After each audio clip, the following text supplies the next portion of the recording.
Olá, boa noite. Você fica agora com as principais notícias que são destaque em Minas nesta quarta-feira. 2 pessoas ficaram feridas na queda de um avião em Montes Claros, no norte de Minas. Pista da BR-356 parcialmente fechada e um colégio interditado por problemas que podem ter sido causados pelas chuvas na capital. Amigos e familiares se despedem de Bebeto de Freitas, aqui em BH. Campanha de vacinação contra o HPV em crianças e adolescentes é realizada no estado. E a leitura é estimulada em uma escola municipal que criou um projeto para levar a biblioteca para debaixo de uma árvore. Mais informações sobre essas e outras notícias a partir de agora.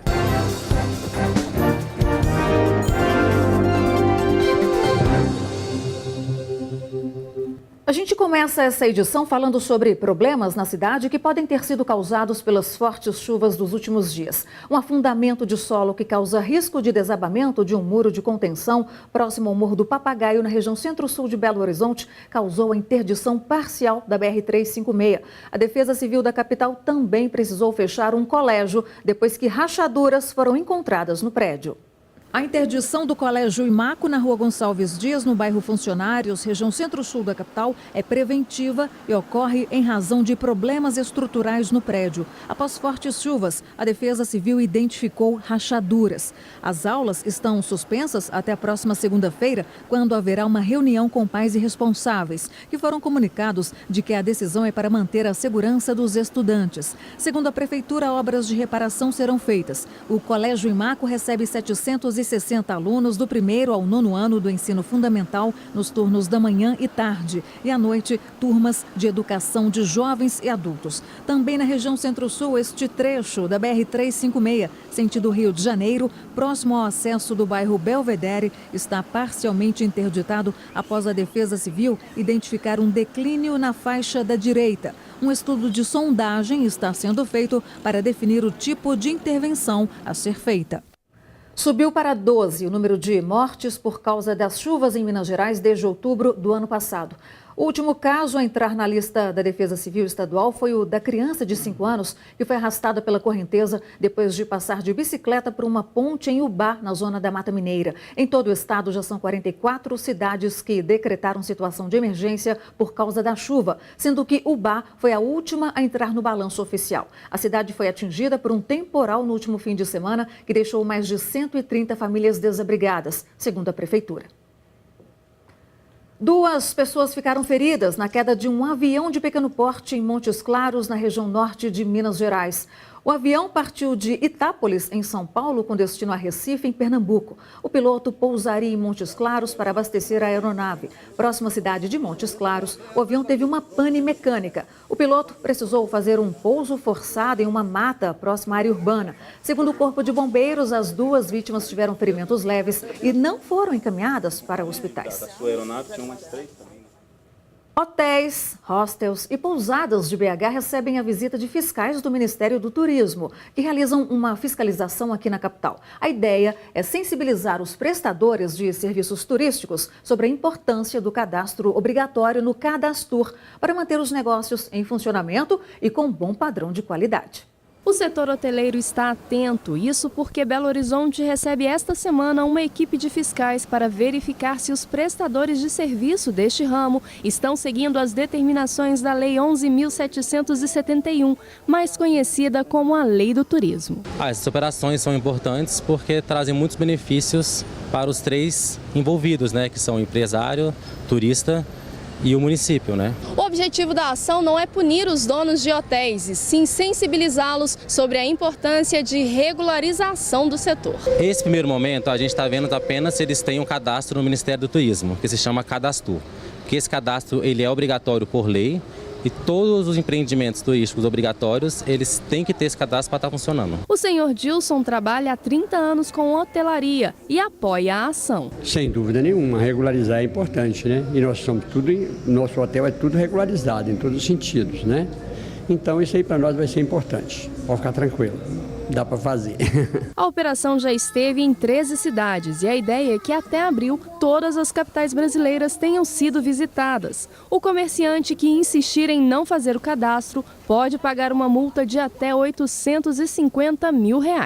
Todo mundo está ganhando e é um cadastro gratuito, Ou seja, é uma facilidade que o Ministério do Turismo oferece para regularizar esses empreendimentos turísticos.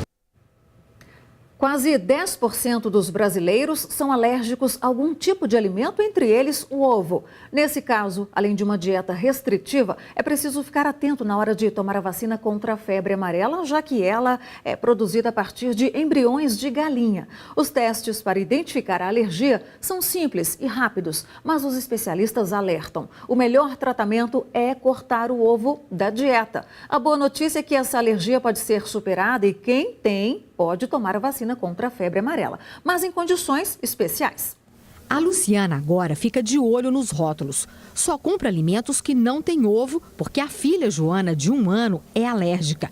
Foram meses até descobrir o problema. A pele fica toda empolada, toda áspera, ela tem diarreia e fica assadinha. E como ainda está amamentando, a mãe também entrou na dieta. Se eu comer aquilo que ela tem alergia, passa pelo leite e ela acaba reagindo pelo leite materno. O ovo está presente em produtos como bolos, cremes, massas, pudins, sorvetes e algumas marcas de maionese. Aproximadamente 1 a cada 10 brasileiros tem algum tipo de alergia alimentar. Uma das mais comuns é ao ovo. Ela acontece quando o sistema imune identifica a proteína da clara como um corpo estranho, provocando uma reação alérgica. Os sintomas podem ocorrer na pele através de coceiras e inchaço, no sistema respiratório, com tosse, dificuldade de respiração, e no aparelho digestivo, provocando diarreias, dores e náusea. Os testes para identificar a alergia são simples e rápidos, e os especialistas alertam: o melhor tratamento é cortar o ovo da dieta. Porque às vezes até os pais acham que é bobagem, dar um antialérgico que pode comer, e aquilo ali, a memória imunológica, ela vai subindo. Então chega um ponto que a reação é muito grave. Então aí corre o risco de vida da criança. A boa notícia é que as reações podem diminuir com o passar do tempo. É o caso do Eduardo, que teve alergia ao ovo diagnosticada aos 5 anos de idade e agora, prestes a completar 9, foi liberado para comer o alimento. Aí ele fez um teste, ele comeu o ovo no consultório, ficou aguardando durante algumas horas em observação. E ela deu, de certa forma, deu uma alta para ele e comeu os alimentos com ovos com uma certa moderação. Foi um dos meus melhores dias da minha vida. Foi o primeiro dia que eu comi ovo, que eu amava.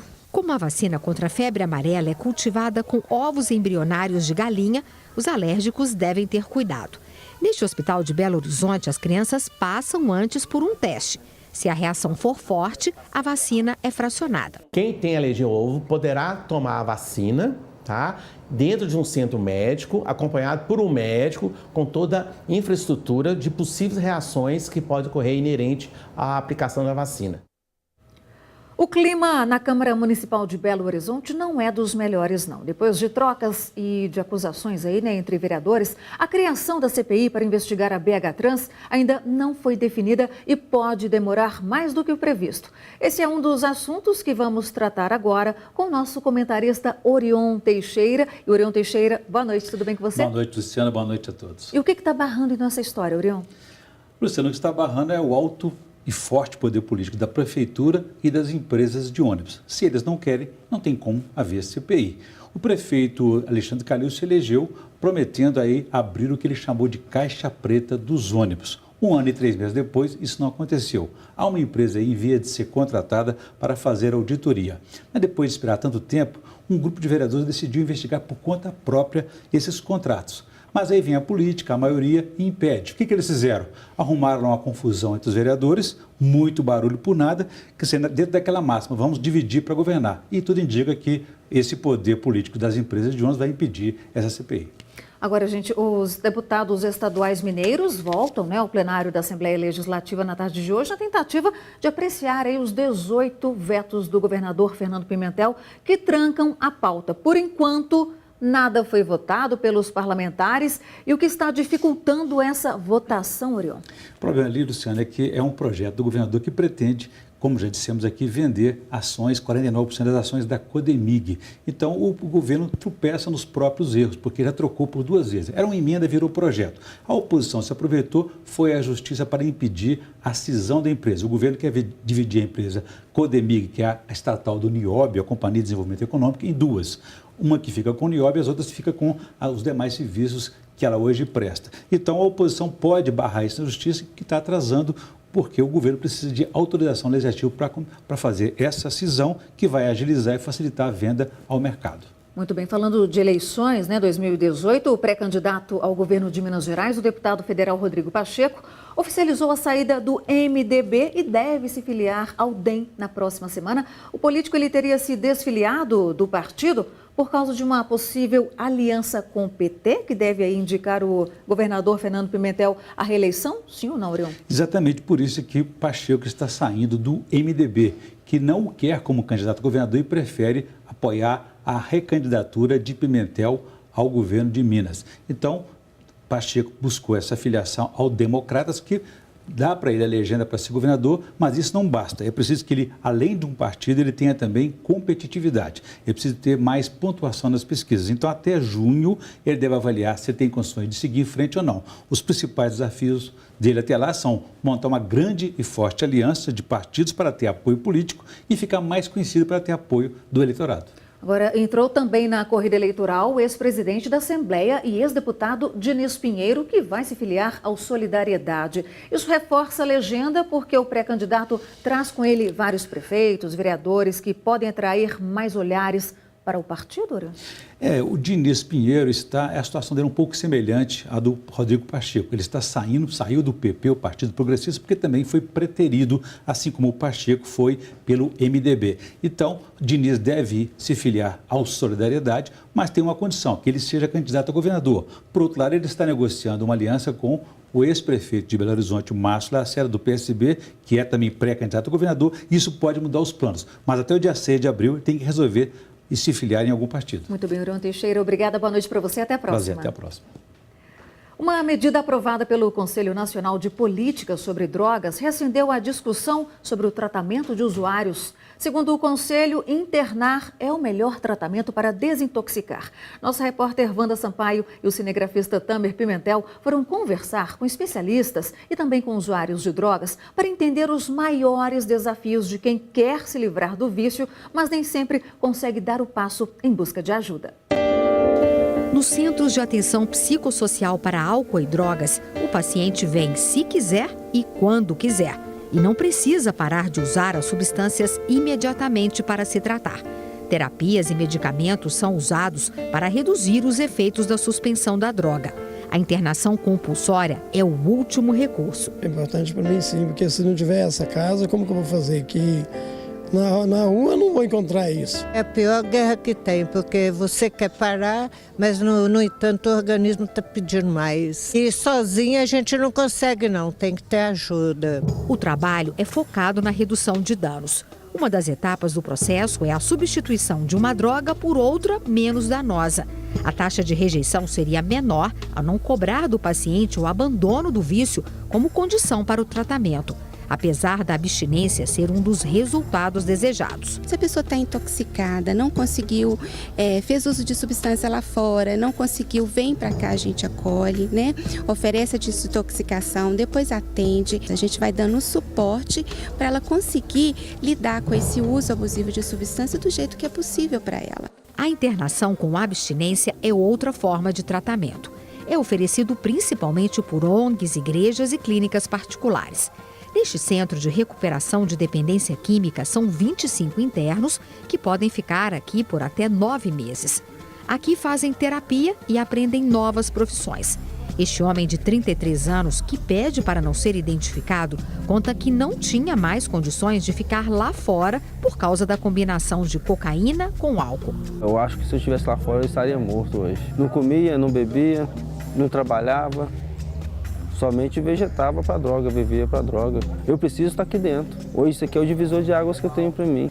O Conselho Nacional de Políticas sobre Drogas aprovou uma resolução em que defende a internação como a melhor forma de tratamento para desintoxicação.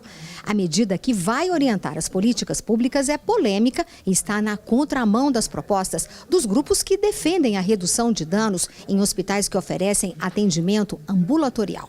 Este psiquiatra, que integra o Conselho de Política de Minas Gerais, defende que se o usuário coloca a sociedade e a si mesmo em risco, ele precisa ser internado. Primeiro a desintoxicação para que essa pessoa possa voltar à consciência plena. Se a consciência está alterada, essa pessoa não tem a capacidade de decisão preservada. Segundo, por um tratamento num regime de comunidade terapêutica, que são as fazendas, onde a pessoa vai só se quiser, internação voluntária, que essa pessoa tem, então, condições de fazer reflexão e se propor a ter uma mudança de atitude diante da vida.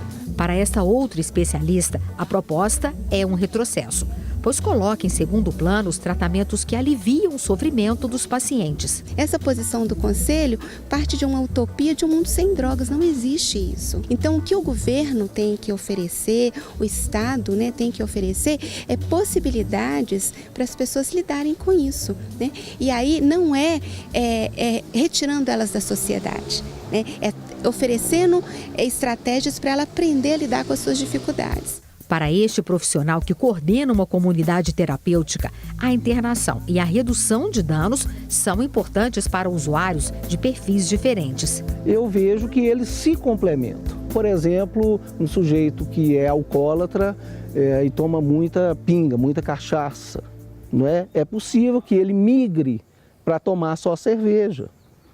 Vai estar tendo ali, no caso de alcoolismo dele, uma redução de danos. Mas, em determinados casos, é necessário que haja a internação, porque elas já não podem mais usar nada. Ele reclama da falta de investimento do governo, que limita a oferta de vagas e provoca filas de espera para a internação. Nós perdemos 25 vagas. Além de priorizar essa questão da internação, colocar a coisa no papel, que o governo possa também destinar verbas, enfim, destinar verbas para que isso aconteça de fato. Na luta contra o crack, Adriano já fez muitos tratamentos. Ficou internado e fez acompanhamento em ambulatórios. Passos importantes que o ajudaram a ficar livre do vício há 5 anos. Sem a ajuda da família, sem o apoio do ente querido, é impossível mudar de vida e precisa, primeiramente, de uma boa casa de recuperação para te dar um suporte para você sair, porque sozinho é impossível. É um monstro. Crack é um monstro.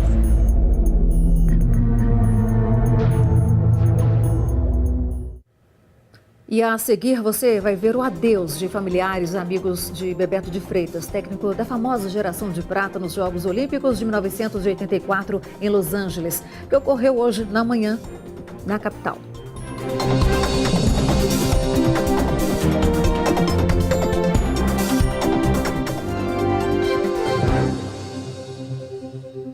A Secretaria Estadual de Meio Ambiente deve apresentar amanhã o auto de fiscalização para a empresa Anglo-América. Entre as notificações, a empresa será obrigada a informar quais serão as ações de reparo e contenção do minério que vazou na última segunda-feira e afetou 7 quilômetros de cursos d'água entre Santo Antônio do Grama e Rio Casca, na zona da Mata Mineira. O Ministério Público de Minas ajuizou um pedido de bloqueio de R$10 milhões da Anglo-América para garantir a indenização dos danos sociais e ambientais causados na região. Os órgãos de fiscalização e a própria empresa alegam que o material não é tóxico. Uma campanha para estimular a vacinação contra o HPV em crianças e adolescentes foi lançada pelo Ministério da Saúde, já que nem a metade do público-alvo tomou as 2 necessárias vacinas doses para se prevenir contra o vírus. O governo também ampliou a cobertura contra a meningite C. O objetivo é imunizar ao todo 10 milhões de jovens. A Gabriela tem 10 anos e veio até este posto de saúde para tomar a primeira dose da vacina contra o HPV. Doença sexualmente transmissível que pode levar a vários tipos de câncer, como de colo de útero. Nem doeu, foi uma picadinha de nada e agora eu estou protegida. Não é porque ela ainda não iniciou, né, a vida sexual que eu não vou dar a vacina, porque eu estou pensando já lá na frente. Prevenir é a melhor forma. Para estar totalmente protegido, é preciso tomar a segunda dose com intervalo de 6 meses. A faixa etária para as meninas é de 9 a 14 anos e de meninos de 11 a 14 anos. A vacina está disponível na rede pública de saúde, mas a imunização ainda é baixa. No ano passado, 79,2% das meninas tomaram a primeira dose, mas nem a metade recebeu a segunda. Entre os meninos, apenas 43% foram imunizados com a primeira dose. A vida sexual das pessoas hoje tem começado cada vez mais cedo, então é fundamental que a proteção também seja precoce, porque senão a eficácia da vacinação não vai ser o que se espera, ou seja, que a pessoa, ao iniciar a vida sexual, já esteja protegida. Nesta terça-feira foi lançada uma campanha para reforçar a importância da vacinação contra o HPV e a meningite, inflamação da membrana que envolve o cérebro e pode levar à morte. A doença tem cura, mas a imunização é a principal forma de prevenção. Este ano, o Ministério da Saúde ampliou a faixa etária da vacinação contra a meningite C. A dose de reforço, que antes era dos 12 aos 13 anos, agora passa a ser dos 11 aos 14 anos em meninos e meninas. O objetivo é ampliar a cobertura vacinal, que em 2017 atingiu apenas 32% do público-alvo. Ela está associada a uma mortalidade alta, acima de 15%, 20% de mortalidade, quando não diagnosticada e tratada precocemente. Agora, a maneira mais eficaz de se evitar é com a vacina. O Matheus, de 11 anos, veio tomar a primeira dose de reforço e aproveitou para também se proteger contra o HPV. Eu fiquei com um pouco de medo, mas depois foi tranquilo. E eu tô imunizado, Eu acredito que eu estou fazendo a minha parte, que eu acho que a melhor maneira é a prevenção.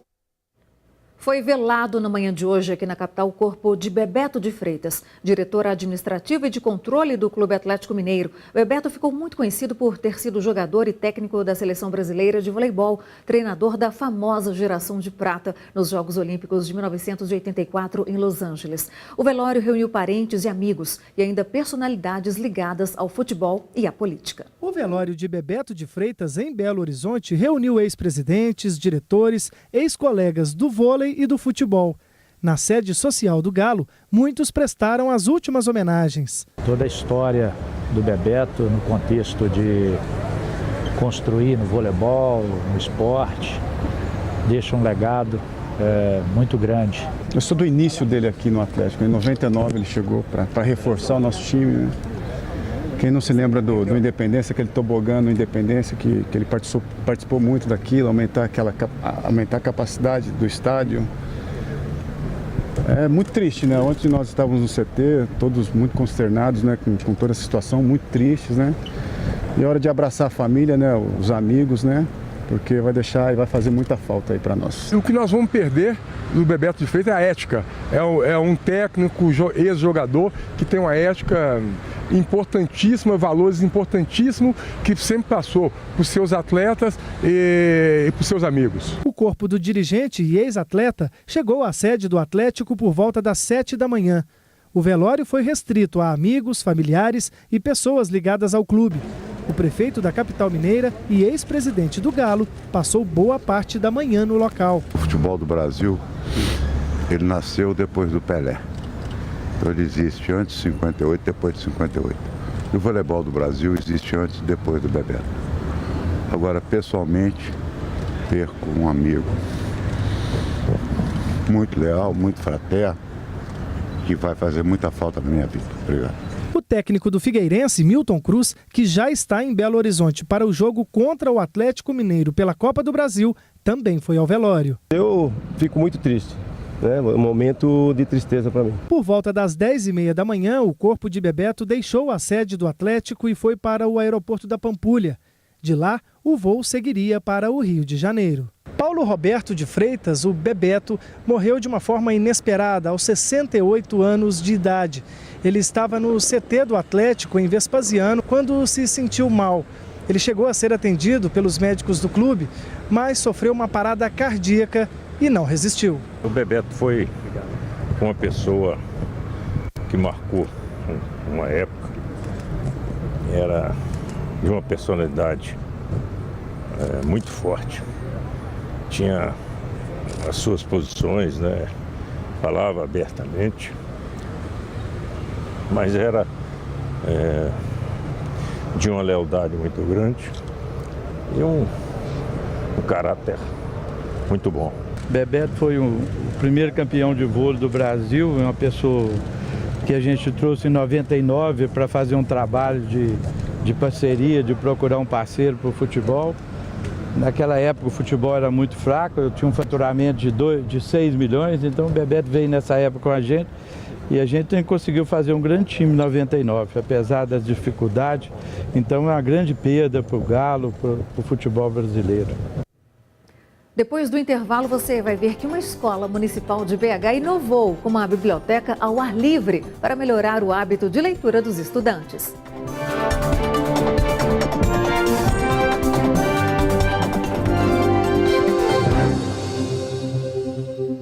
Ler sob a sombra de uma árvore é o mais novo hobby de estudantes de uma escola municipal aqui de Belo Horizonte. O Jardim Literário, criado na instituição, promove o hábito da leitura. Fora da sala de aula, um ambiente descontraído que incentiva o hábito da leitura. Nesta escola, no bairro Coqueiros, região noroeste de Belo Horizonte, o espaço ganhou o nome de Literarte, depois de um concurso entre os próprios alunos. Aqui se valoriza o verde e se entretém com a leitura. Você gosta de historinhas em quadrinho? Adoro. É legal aprender a ler? Sim. E você quer ler quantos livros? 40 mil. E aqui no jardim, a criançada não só lê não, tá? Tem também brincadeiras, né, com fantoches e a criação de bichinhos de jardim. São usados materiais de reciclagem, né? Esse aqui, por exemplo, que bichinho é esse? Sapo. Tem borboleta, centopeia e até vagalume. A criatividade também está no varal de poesias. O projeto ele ajuda na questão do desenvolvimento da leitura de uma forma prazerosa e num ambiente onde eles mesmos trabalharam o ambiente, que os jardins foram feitos pelos alunos e aqui é um espaço de leitura para eles, para que essa leitura possa ser ao ar livre, possa ser de uma forma prazerosa, possa ser de uma forma que eles gostem de fazer. Nós idealizamos o Jardim Literário, que não só para a leitura, mas também para a arte de um modo geral, onde os alunos podem vir, ler, brincar com fantoche e sair um pouco da sala de aula e daqueles espaços mais formais que a escola tem. Ana Beatriz, de 8 anos, se interessou por um clássico da literatura, O Menino Maluquinho, de Ziraldo. Entre as várias peripécias do personagem, ela destaca uma. Ele levava laranjas, maçãs, pagava sorvete e roubava beijinhos. Gente, esse menino é maluquinho mesmo, sapequinha, não é? É muito sapeca. A leitura já começa, né, no ventre da mãe, quando a mãe está lendo para o filho, né? A biblioteca está sendo, ela foi ampliada para o Jardim Literarte por ser um local de prazer e de importância para esse aluno leitor que estamos tendo hoje aqui na escola. E uma última notícia, mais um pastor da igreja Quadrangular foi preso em flagrante, suspeito de estupro. Uma massagista denunciou o pastor auxiliar pelo crime. De acordo com a Polícia Militar, o homem alegou que o sexo foi consensual. Ele foi encaminhado à Delegacia da Mulher de Ribeirão das Neves. Nós não conseguimos contato com a Igreja do Evangelho Quadrangular. Para você, uma excelente noite.